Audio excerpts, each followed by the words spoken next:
Yan guys, papakulo tayo ng piritong tilapia.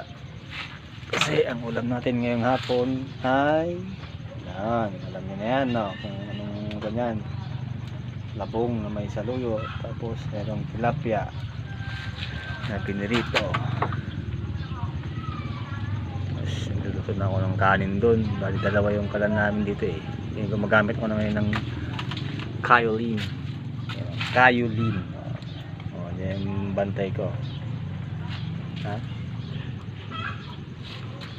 Isa rin. Yan. Dininding na labong.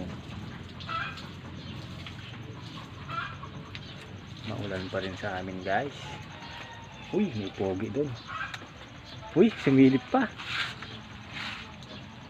Sarap nito mamaya. Sarap pag mainit-pinit.